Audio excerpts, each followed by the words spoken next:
Welcome everybody back here at Veiled Sound. One day before my birthday when you are seeing this. So if anybody wants to congratulate me, tomorrow is the day. And more important, it's 2 days after those two fine gentlemen here have released their, I think, second full-length album. And First. First? Yeah. Debut album. Debut. See, even better. And if you have followed our little channel here even a little closer, then you have seen that the guys here from Sunniva, that we already had a track premiere in the middle of August for their track Volovoltimo. I know I mispronounced that one, but It's really good. more important, yes, their record Hypostasis out 2 days ago on Svart Records. So I'm very, very happy to have two of the guys from Sunniva here on the show. So guys, thanks for joining. Yeah. Thanks for being here. Yeah, it's awesome. Before we start and before we ask the usual questions, maybe you can introduce yourself and say what you do in Sunniva. Yeah, I can start. My name is Jaako. I play drums and I do the percussion stuff in this band and a whole lot of other stuff, but musically that is my area. Yeah, Jaako sort of is like does a lot of like shows and bookings and stuff like this. Multitasking to the max. So he's the unofficial band manager. Yeah. You could say, in a way. Yeah. And I'm Oliver. I sing and play guitar, Sunniva, and I also do most of like the visual stuff, so videos, graphics and stuff like this. So a very DIY band in that sense. So did you then, Oliver, also do the artwork for the record? For Hypostasis? Yeah. Nice. We're lucky guys to have his output in our band. Yeah. Yeah, it comes in handy, right? It keeps the money in the band. Exactly. Yeah, I see that. What money? Is there money? Money? Yeah. Yes, we No. Yeah. It is like really good. Like so it's good to have sort of like the balance out everyone doing things. Yeah, I think it also shows the individual importance of a band, right? If it's not just the really, really amazing music, but if you see, okay, my bandmates invest their time beyond writing, beyond performing, and it shows, it shows the inner band appreciation of everything. True. So after we cleared up that, folks, we always have a first question here on the Veil of Sound, and that is, which kind of band or project, apart from your own, would you like to plug? I'll give you a moment to think. So I plug good friends of mine, Cranial from Würzburg, 80 kilometers from here. I'm still waiting for the next full length. So guys, when you hear this, over there in Würzburg, we're waiting. It's already a couple of years. And now our friends Oliver and Jacob can pluck something. There could be a lot. Yeah. I think Svart Records. Yeah, I was thinking the same. Our very good dear friends, Svart Records from here, Turku. Yeah. They just released their second full album this year. Månen ska lysa din väg, på svenska, in Swedish. That is an amazing album. It was released by Prosthetic Records. Yeah. So they, lovely people. And also, Askel from Helsinki. Yeah. They are coming actually to Turku this Friday. They're playing in the festival called Love Metal Hate Fascism. So there's like a thing here in Turku. That's the best name for a festival. Yeah.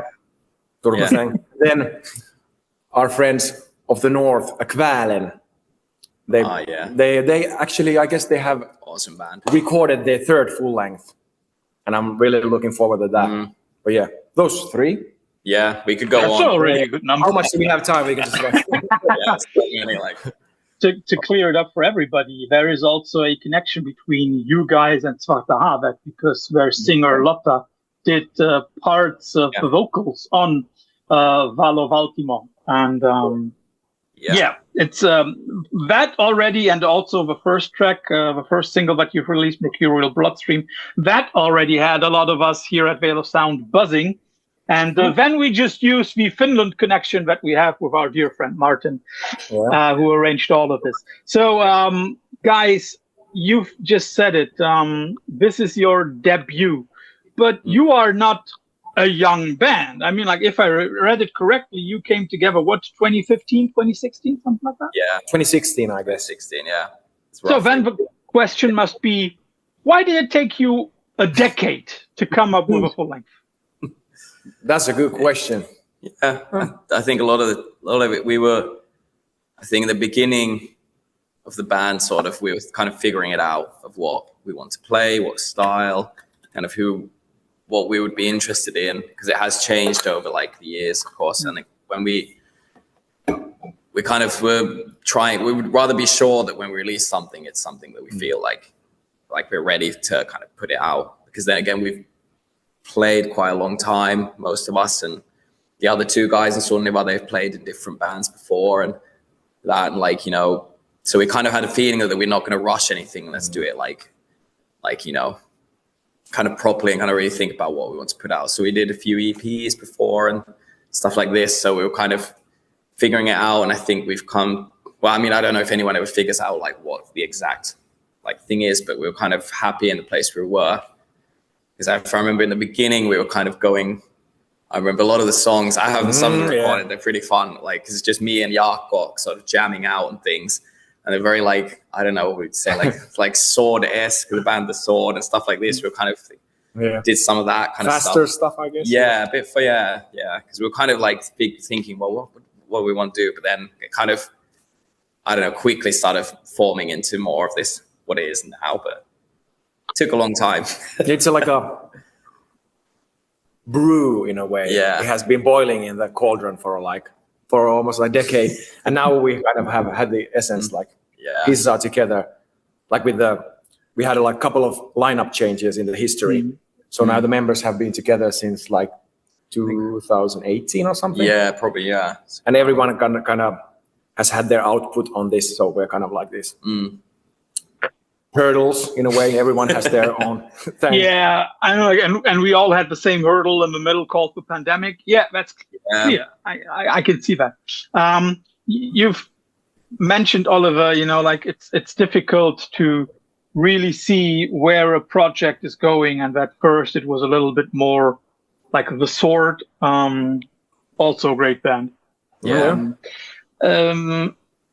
I know that musicians hate genres, but would you be okay if we call your record sludge?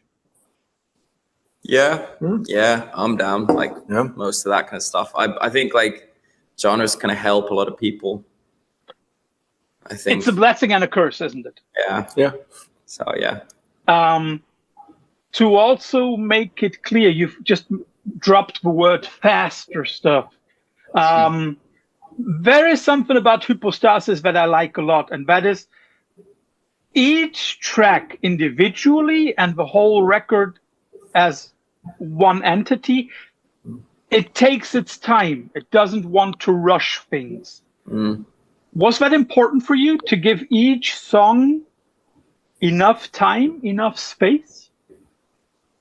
Yeah, I would say, yeah. I think, like I said, we have kind of like, it's not, I think a lot of the times we kind of say like, well, there's no need to rush anything, because kind of like it's, especially because it's something that's coming from us. So it's better to kind of give it some air and kind of breathe it. And I think the song's the same kind of thing. We worked on quite a long time thinking exactly how to put them together. And I think a lot of the, like, I don't know, like, I think we wanted to kind of have each song kind of have its place.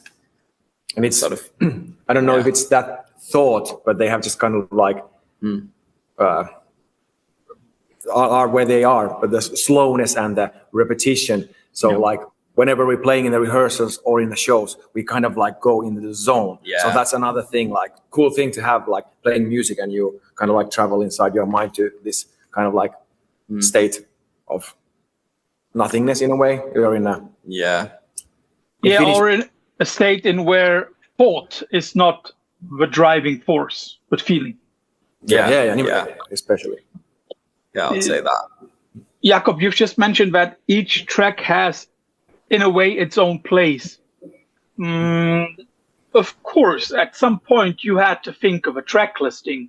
How clear was it before you started really putting down the track list? How clear was it to you, okay, Mercurial Bloodstream, that must be the opener, or Valo Valtimo, okay, that's probably track 2 or 3. How clear was that before you wrote it down? I don't know if it was clear when we wrote those things down. No, like I guess it was like in the recording process, they weren't yet at their place. Yeah. And after that, when we have mixed and mastered it and they were the full songs. So I guess after that, we kind of, okay, this goes into this place, and they kind of like went to their places. Yeah. So kind of, we thought, I think it came pretty quickly. Yeah. I think we all had kind of same ideas.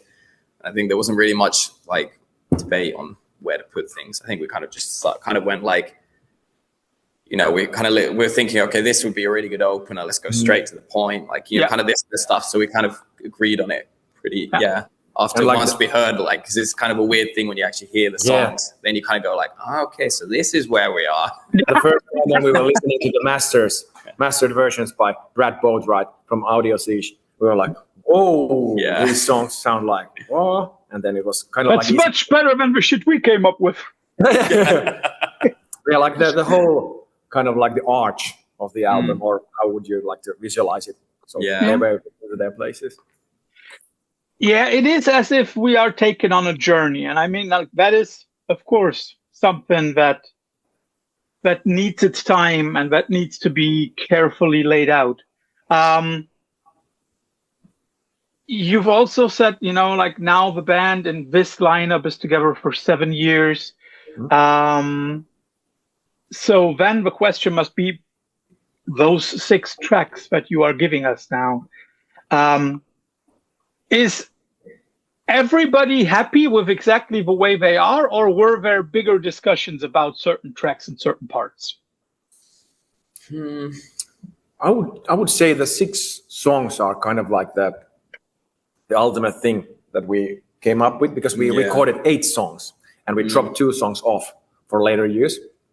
But I guess like the 6 songs were kind of like, this is it. We kind of like, when we listened through, I think we kind of instantly like, you know, and I think when we're writing the songs, I mean, then is usually where we kind of think about like, you know, if there's some way we can improve, maybe something will make something. But then usually I think we're kind of almost always on the same page. We're pretty like flexible, I think, because no one's like trying to, like, you know, I don't know, like, we don't have many of these kind of headbutting situations. I think probably every band does have them. Like, you have situations where, like, I wanted this to go like this way and someone goes that way, but then you kind of figure out a compromise. And we try to keep it like a very reflective attitude towards our stuff, and with all 4 of us. Yeah. So I think, because I think once it was recorded, we were kind of like, everyone was just like, like Jaako was saying, like, when we listened to it, we were just like, whoa, okay, this is really cool. It sounds so big. Did we record this? Yeah, because you don't really know until you actually, like,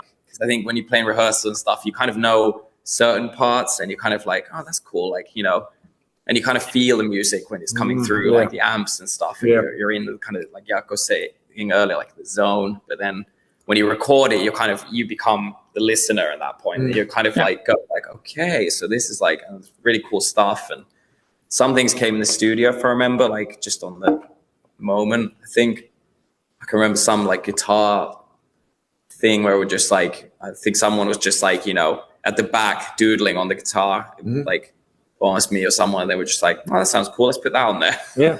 Like, you know, it sounded really good on top, and they were kind of like, let's do that. But that's also something that is important, right? Even though you have rewritten stuff, and even though when you enter the recording studio, as recording is expensive, you know, people should have their stuff ready, there must still be that little bit of spontaneity, right? Yeah, definitely. You've described your sound. I also think you've described that very well. It's really big. But it's never, in a way, overwhelming. It's not as if you try to kill us with heaviness. Let's put it like that. Yeah. Important for you to not push people away with the gigantic sound, but more of pulling them in? Yeah, I would say that's important. That sounds about right. I think a lot of the times we kind of, I think, well, if it also gives kind of maybe like the room if you really want to go really heavy, then you can. Like you can make like the kind of nuance in a song, then you could go like really hard then, because if you lay back on it a bit and not go full throttle in that sense, it gives it room. Then you can have like the option to do that then at some point, which of course makes it like it can make the situation a lot bigger sounding. I think. Yes. Yeah, I think that is true. Yeah, and like I think a lot of the times also melodies kind of thing we want kind of have. And also with the melodies and how to sound heavy without sounding heavy. Yeah. Like what can you use other kind of stuff. So that's the thing we have been kind of like going into lately. That corresponds very much to something that I feel about the record. There is a certain basic tonality, which it is very clear. It is sludge or post-metal or doom metal or whatever you want to call it. We all know what we talk about. But there is this certain underlying sound. It is not earthly as in Neurosis. It is not technical as in Isis. And it's also not industrial as, for example, very, very often in Dark Buddha Rising. But there is a certain sound which to me always sound like the scraping of a shovel on a stone. I don't know how to describe it. So it's a combination of a lot of those elements. And I would say that is the Sunniva sound. Was that important for you to find out a certain basis for all of the tracks that can go through the whole record? Yeah, I think we did talk about that a lot. Like, because we've worked on our sound and stuff for a long time. So I think when we went into making the album, I think it was like kind of easy to go in because we all kind of knew. And there was like you know, when it was just like mics up and then we played the songs through kind of stuff. So it was like we kind of had already planned out and everything kind of what. I think when writing the songs, I think that was also, there was kind of, you know, underlying kind of, I don't know, vibe or sort of like feeling we had going on. They kind of like became kind of organically. We have like this mutual understanding what we. Yeah. I don't know if we knew what we want to sound like, but it just sounded like how it is. Yeah. In a way. Kind of exactly how we kind of sound. I think. Because the decade behind us, we have kind of like forged our own sound in a way. So this is how it is. Yeah, because we have like that.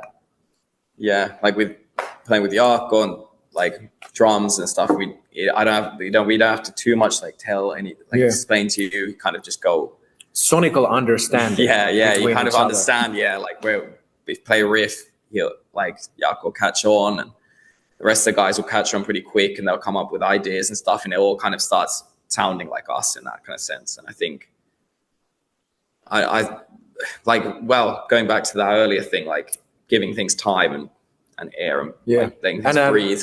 And I don't know if it's like sound, but more like a feeling. Yeah. Feeling that goes through. So how does a feeling sound like? So that's, in a way. You've mentioned the songwriting process, Oliver. How do we have to imagine that when Sunniva is writing songs? Is there one guy who is like the mastermind? Or is it all four of you doing together? I think it depends. By the way, welcome to the Finnish lunch hour. Oh, yeah. We love that authenticity. So, Oliver, songwriting process, how does it go in Sunniva? Yeah, so I think it usually goes like we have written different angles. I think riffs. Yeah, I think here and there. A lot of the times it's like I'll bring in a bass, like as in I'll have some riffs put together, and then everyone contributes their own. I'm not because I'm like thinking like I don't want to write any drums for anyone or any other parts because I think everyone else knows what to do better than I would know. So if I start writing a drum pattern or a bass line or something, it would feel kind of weird, because then it's like people have their certain playing styles and stuff, and I'd rather, like, if you're playing in a band, I always think you'd rather have people who are in the band like bring themselves into it. Yeah, I guess it's mostly like Oliver has like these raw riffs of a kind, or like some sort of a arch for a song. Then a lot of times Timmy, our bass player, has like a cool bass riff, and most of those things. And then me and Tuomas are just like, we came up with the stuff we came up with. Yeah, kind of thinking through as we're playing the song. Yeah. I think that's kind of how we. For Tuomas, who has kind of like grown into playing faster hardcore music, he played up in a band called Trial, which is an amazing band, or was an amazing band. So he kind of like catches up very fast, even though it's kind of hard for him to go slower. Yeah, because he's used to like, let's go fast. Yeah, and for me, I have no kind of like education in music, so I kind of like go with the feeling, the vibe, and then I try to make something that goes along with the riffs. So they're kind of like very organically formed. Yeah, and we've had like, I think, a few songs where was born out of like jamming out as a band. That's happened a few times, and I think it really changed a lot. I think sometimes I might have like a really like clear idea on a song, and then we go with that. But I usually like always like leaving space for people to come up with stuff, because I think it's like, I think that's the idea of a band, really, in my like perspective, is that everyone is contributing to it, not like one person is just writing everything, even though that like I know what you mean. It's again a more organic way of doing things. Yeah.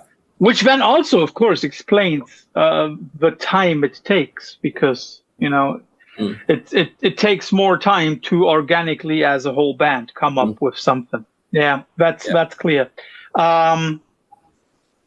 And then you've just mentioned the journey. Question: are you part of the tourists going on that journey, or are you the ones who are leading the group? Are you the tour guide? Yeah. Good question. Yeah, I wonder what we are. I would like to be the tour guide. And now he said, all right, Robertson in the backseat team. Or we can kind of like to be the persons in front of the tour, like, if you want to take this route, travel this path, and in a way, like, not interfering with whatever person is feeling during that journey. Yeah. So kind of like just introducing there's a journey ahead for you if you are. Yeah, I think that's probably we're more like, we'll be like in like a sort of old fancy kind of guide thing, like when it's like you're at a crossroads and there's the wiser old man going, you can choose either path. Yeah, whichever you choose, it's your own one. Yeah, I can see that. I think that's probably where we're at. I think it's. And during the journey, we have been all of those, but like at this point, we can just like, we've been that road many times. So no, it's I mean, like, of course, you've spent a lot of time on that journey already. Of course, that makes sense. And with that, I also want to come to the ideas behind some of the songs. With Mercurial Bloodstream, for everybody who now thinks, oh, this is Eating Carcasses and anything else like that. No, it's not. So I don't know, Oliver, do you write the lyrics? Yeah. So then you have to explain. Jaako, experience the next part of your lunch. Your singer takes over for a moment. Yeah. So Mercurial Bloodstreams, I think. Well, usually when I write lyrics, I kind of have some maybe idea, and that's the same thing. I kind of just like let things come out. I'll write like sentences and stuff, and kind of then I'll go back and figure them out and stuff like this. And I think that's more about like, I don't know. I was at a point like looking at technology and stuff like this, and a lot of this kind of like, we have a lot of like, I don't know, in society, a lot of this like pressure of progress, and we have to go forward, and everything has to, and I was kind of, I don't know, getting anxiety on that kind of aspect, thinking, well, because a lot of the times we've jumped into things as a society, and then we kind of, you look back and go, well, maybe we shouldn't have done that kind of thing, you know, and it's always put in the sort of name of like progress, and we kind of like, you know, we have to go as a society forward and towards these like new things. And I think that's true, but then sometimes maybe, yeah, a lot of the times I think it never turns out in a kind of positive light, a lot of that. And especially in technology, I think a lot of stuff is kind of come out now where we're kind of realizing like that maybe a lot of like social media and stuff like this are maybe not the greatest things for people. And in general, like, you know, for the planet, how things are like looking.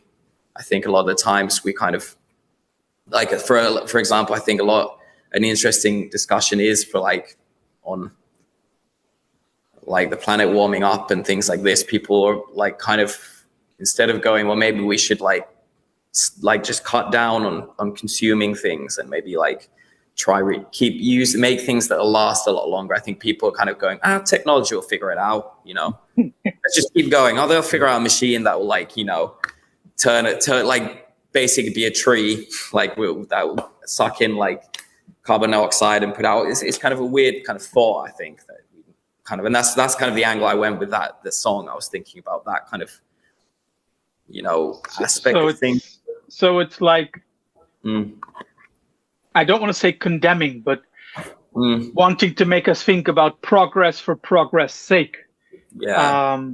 And sort of maybe being my own kind of like reflection of it, kind of being trapped, not being able to, I don't know, get like, and I think maybe a lot of people I just feel like I don't know what to do really to kind of get out of this. Yeah, and also the somehow impossible thing that we're now at a point where stepping back from it is nearly impossible. I mean, like, look at us right now. We are using some of the most modern technology that even 5, 6, 7 years ago people would not have thought that we'd be doing this on a regular basis. I can see that, and of course, with a lot of things, it is easy and very comfortable. But we should think. Yeah, we should think a little bit more about it. But I guess that this is not only the line, the red thread going through hypostasis. Is there like a general red thread going through the 6 tracks? I think, lyrically, there's sort of a bit. I think it's a lot of, because I wrote a lot of the lyrics, I think, around the same time. And I think it was a lot of kind of, it's to do with a lot of like, I don't know, things happening at that point, I think, in the world and personally and things like this. So I think it was around, because I think it was just after the pandemic and all this. So it was a lot of like thinking about that kind of stuff and contemplating that. So I kind of went on a kind of, I don't know, I couldn't like myself maybe say, I think what the kind of, but there is like, when I read through them, I kind of see, at least for myself, like it's this kind of, I know where it was all coming from, the sense. So it's a more of a subconscious red thread. Yeah, I would say that probably. And then there is something that we should also clarify. In Baltimore, you are not singing in English. It's correct me if it's wrong. It's Finnish and Swedish, right? Yeah. Who came up with that idea? Lotta, or did all of you say, okay, we have to have one track in our native tongues? Because for everybody outside, Turku, where the guys are located, is basically a 2-language city. It's Turku in Swedish and Abo in Swedish and Turku in Finnish, right? So why Finnish and Swedish on that track particularly? I think, well, I think I was like wanting to try out writing in Finnish. I think that was like a big, because my native like language is English, but I've lived it's hardly perceivable, my friend. So I've lived in Finland my whole life, so I'm kind of this. So I was like an in-between sort of thing. So I was kind of. So you're one of those in-between people, just like our friend Martin, who is German Finnish. Yeah. So like, kind of thinking, I wanted to try out. Can I write in Finnish even? Like, is it something possible? And I don't know, that was kind of just something to test out and see if I'm able to do that. And also I think a lot that the Swedish, because they Svart Records sing in Swedish. Mm-hmm. And I'd rather I was thinking that her contribution was her own, she wrote it and like in her own style, and that's kind of what we wanted when we were talking about it. Like we wanted it to be like her interpretation sort of me kind of explaining a bit like the background of it and letting her kind of just come up with what she wanted. So then you sat down and you talked with Lotta about what the song should be talking about, and then she contributed. Okay. Yeah. Makes sense. So, yeah. As you say, your mother tongue is English. You've been living in Finland basically your whole life, and now you're able to write in Finnish. Would you be able to write in Swedish? Do you understand Swedish, Oliver? I'm probably not. I'm like really bad, I think, at Swedish, and I can understand certain things. I can like follow along conversations, but I wouldn't say maybe if I practice it more, I probably would be able to. I mean, Jaako's really good at Swedish. Whenever we're on tour or hanging with Svart Records or Cranium, another cool band from here, Turku, they're like Finnish Swedish, so we can at a time speak Swedish, because I have like studied Swedish since the elementary school or something, so I kind of like know how to speak it. Maybe I couldn't write it anymore, but I don't know. I think it's a cool thing. Like here in Turku, when people use it on a daily basis, you kind of you're surrounded with it, right? Yeah, but you have to speak it to maintain the level. In a way. So otherwise it gets rusty. Yeah. Just like in our pre-talk when I was talking about Irish. Yes. Exactly. It's the same thing. You have to practice the language in order to keep it. I've learned 7 languages in my life, and nowadays I'm good at maybe 3.5 of them. Well, German being one of them. So my wife is much better at that than I am. But coming back to the tracks and to the record. So I mean, like, of course, there is a certain skepticism about the times that we are living in. I mean, like, you've said that a lot of tracks and a lot of the lyrics were written shortly after the pandemic. I'm very sure you guys are already working on new material. Is there, again, we look at the outside world and try to give the people our thoughts on it? Is that something that is generally your idea? I think that's probably, again, something for Oliver, right? So we have actually kind of like with the whole band talked about the second album like in a larger picture, like especially with our bass player Timmy, who has had like very good thoughts about it.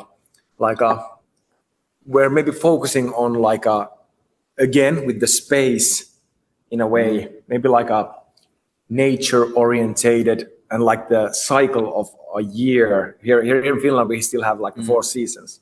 Thank you. We don't. And we just had the fall in July.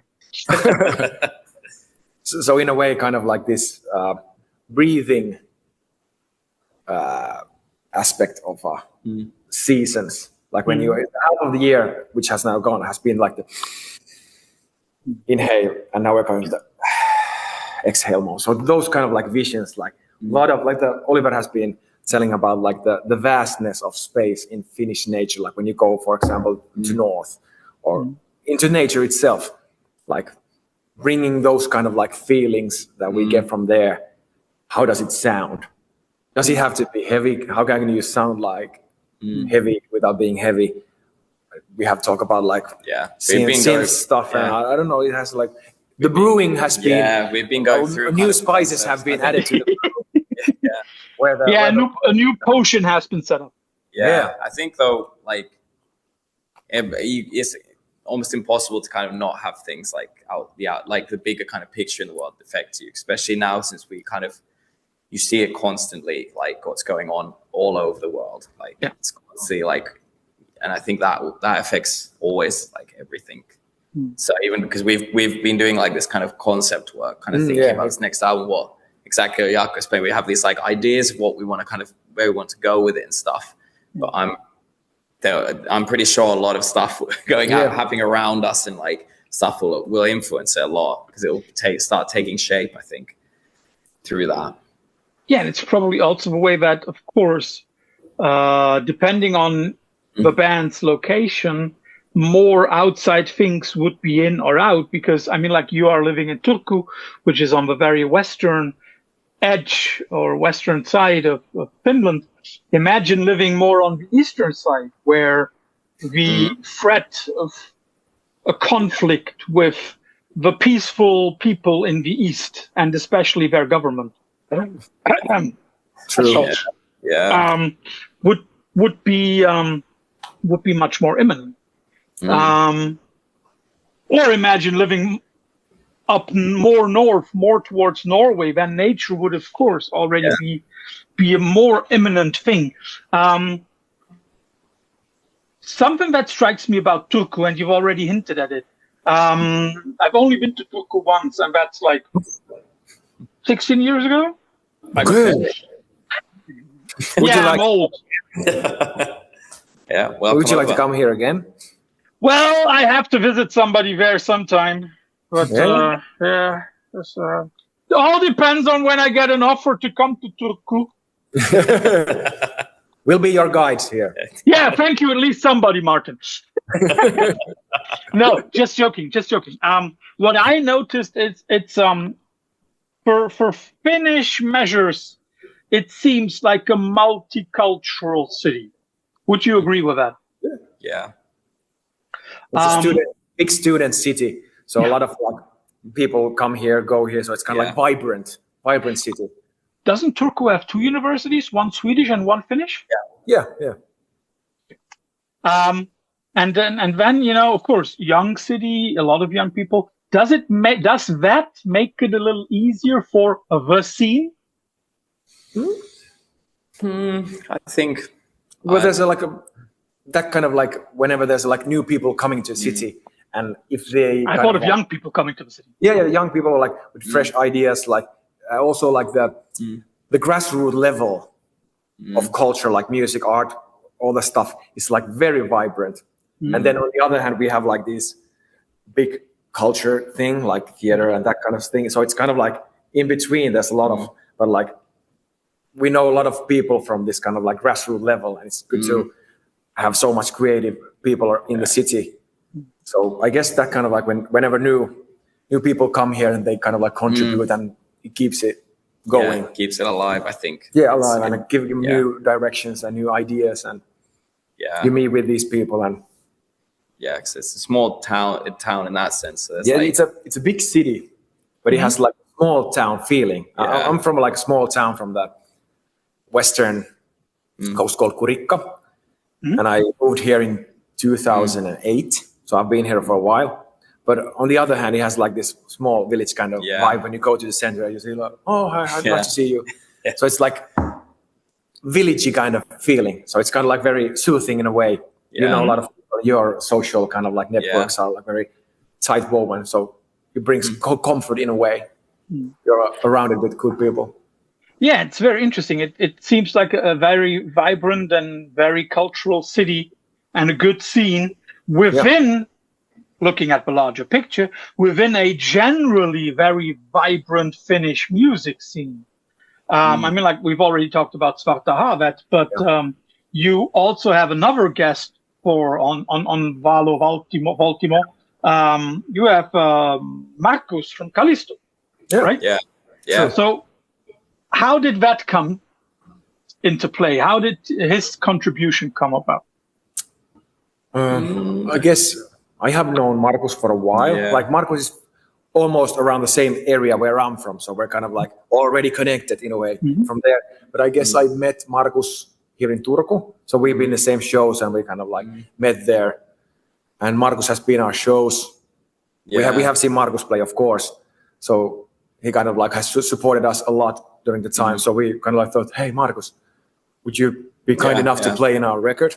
And Markus was, definitely. So he came up with a bouzouki and then like a cigar box guitar. He was like, I'll try this, because when we sent the track, he was just like, I think these would be good. So that also very organically. Cool. Like he's a good friend of ours. Yeah. So if you could choose any musician to work with, it must not be Finnish, anybody, but alive. It should be, if you say Hendrix, that's impossible. Yeah.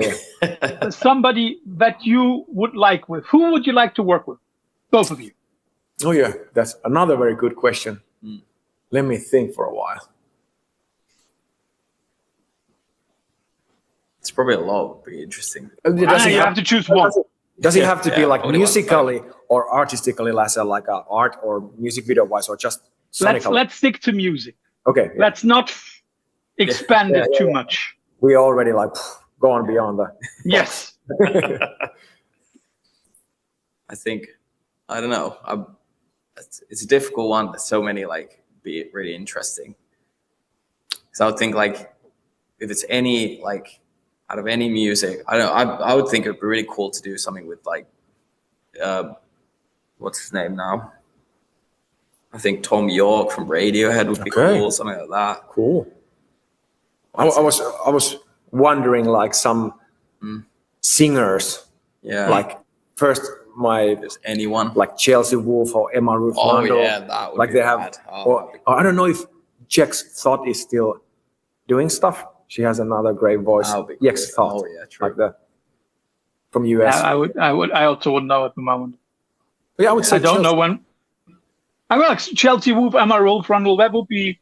Yeah. That would be cool. Yes. They have this darkness. Yeah. Yes. Not sounding heavy, but they're sounding eerie heavy. So something like that could be perfect match. Yeah. Match made in darkness. That would be rad. Those two, yeah. Hell yeah, I'll go behind that. Yeah. That would also be a very good addition to the sound. Yes, true. Yeah. With Tom York, I'm not sure if one would hear him with all the other stuff going on. That's what I was thinking, the juxtaposition, which is really interesting. Well, that's true. That's true. How he would move, go from what they do, what kind of music he does, to this kind of really heavy. Yeah, and even with the music they do in Radiohead, also that's already so diverse in itself. Yeah.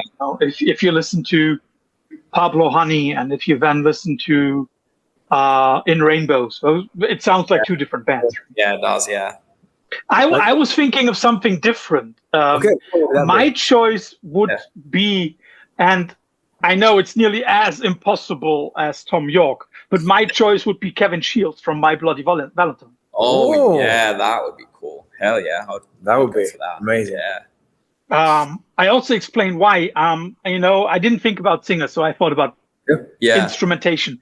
And I thought there is a lot of space in some of the tracks, and I thought, what would it sound like if anybody would cut in a huge wall of sound right through it?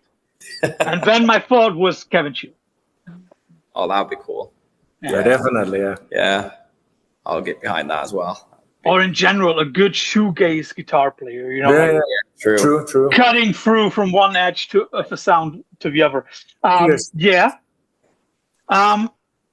Then there is one more thing that I but I sometimes like to ask. If I've seen it correctly, then Sunniva has not done a cover song yet. If you could choose a track, if you could choose a track to cover with your band, and your bandmates cannot say no, you come up with a choice and they have to go through with it. Which track would it be? We have been actually planning to play one song. There's but we were too slow to get that done. There was a friend of ours covered an album in memory of the deceased guitarist Tsuge from Abductio, this Finnish hardcore band. And then they released a kind of tribute compilation album. And I think we thought about playing a song called Hauta Rauha, this anti-fascist song of theirs, which is really fast, a minute and a half or something. And we were wondering, if we could make this song 3.5 minutes, it could be this. Yeah. That was like, it was there, but we didn't have the time because we were in the middle of hypostasis. So it was kind of like bummer. But have we been talking some other songs? I don't think so. I think though, like anything would be like, for me, I'd be interested in anything that's not metal. Yeah, definitely. Sort of like going in that kind of route of what would it sound like if you made it heavy, and how, like the kind of thought of how would you make it heavy? Because that would be like, I think that's always an interesting like take on it. True. To not have always, because heavy, like for example, the How the Rauha is because it's so fast. Because then again, that's of course if you slow down, what does it sound? What would it sound like? It'd be kind of really interesting. Would it hit even harder when it sounds like that? So I'd probably like have something like that. Something. I guess we have been talking about some songs, like every now and then we're in a rehearsal. Yeah, we can't. How would it sound if we like covered this song? But how would this sound like if we played it really slow and heavy? I would kind of like. Well, slow doesn't necessarily have to be heavier. I still remember. I still remember coming across a Carlos Santana version of Inagada da Vida. Oh. And the original track is already pretty long. Yeah. But the live version that I've seen was an hour. And you see that Carlos is way beyond stoned. Yeah. But it's still cool. It's like an hour of Inagada da Vida. Maybe something like that. But in a way, an hour of Inagada da Vida by Sunniva. Okay, I would listen to that. But actually, it's a thing that we kind of like didn't cover, but we kind of like made like some years ago. Was it 2019 or something?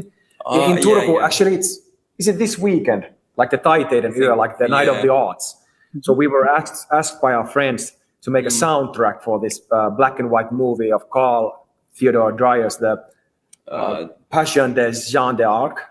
I don't know what's that in English, like that. The Passion of Jane, the Passion of Jeanne d'Arc. Yeah, that one. Yeah. So it's an hour and a half, or a little bit over an hour. So we made soundtrack for that. Yeah, live. We played it live. Like live. And that's really fun. And there's no recordings of it, so it's kind of bummer that we didn't record it from like the sound table. But on the other hand, if you were there, you were there. A lot of people have come after years like, that was so amazing. You should do it again. We can't remember. It was. I think we talked about like similar thing like that would be cool to do. For, maybe like a Eurodowski movie, like El Topo. So they go for like really kind of Americana vibe, but like El Mariachi. Yeah. Make it super heavy, something like that. But that I think something like that, something out of the box would be really fun to do.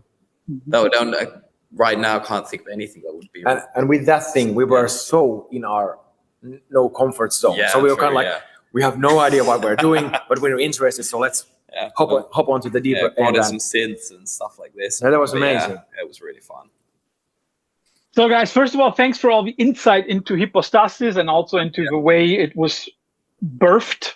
But as everybody knows, nobody leaves the Veil of Sound interview without the quickfire round at the end. So I'll always give you two alternatives, and you have to choose from them. Okay. And as we've been talking about Callisto, I'll give you two of our records, and you both have to choose between Providence and Noir. Wow. Easy. Noir is getting next year 20 years. Yeah. We are expecting something, but no pressure on the Callisto guys. We hope to hear something. Yeah. Yes, something new. Or a new revamped version of it. Hell yeah. One of the bands that always comes up as a comparison for Sunniva is Neurosis. So I'll give you Through Silver and Blood versus Souls at Zero. Through Silver and Blood for me. Yeah, same. Very, very similar, the guys here. Let's try to heat it up a little bit. ISIS. I'll give you Wavering Radiant versus Oceanic. Wavering Radiant. I'll go Oceanic. There we go. Hey, once in a while I got them. Another band that has also been a comparison that I've seen very often is Amen Ra. First of all, shout out to our Belgian friends. So I'll give you Mass 2 versus De Dorn. Oh, that's a difficult one. The Dawn. Yeah, I think same. The Dawn, yeah. Even though the S5 is like my thing. Yeah. And we've been those two, the Dawn. Yeah, The Dawn, I think, for me as well. then I also always like to take something from the interviews, and as Jakob is pushing this Offer and Punisher shirt into my face all the time, I have to give you the combination of Beastland versus Krüller. Oh, so yeah, I know which one I would go for. That's an easy one for me. Yeah, easy one. Yeah, they both have. I think I'll go with the Krüller. Yeah, that would do as well. Yeah, me too. But he has kind of like, even though I love the Beastland, but then with that album they kind of like, flourished into something. Yeah, and we got to see them live with that record. They were Perturbator, Health. Yeah, amazing band. Really cool. Yeah, so they were a couple of months here in Turku, and I showed them around in the city. And then Author and Punisher, that trio. Yeah, that was amazing. That was sounds pretty good. Fun little fact. Tristan is a big sauna fan. He has a sauna back there in US. So whenever you come back to Finland, so he was in paradise. Yeah. And the last one, The Sword. Yeah. Age of Winters versus Warp Riders. Warp Riders. Yeah, Warp Riders. For me too. One of the few tracks that I can use in school is on that record. Okay. Cool. Yeah. What is it? Tres Brujas? Oh, yeah. Because it's the Three Witches of Macbeth. Yeah. Oh, that's cool. Three witches, you tell me. Yeah. Exactly. And that's always something that I use when I start working with my children on Macbeth. Oh, cool. Nice. So you're say welcome to my world. Yeah. Yeah. Welcome to darkness. Yes.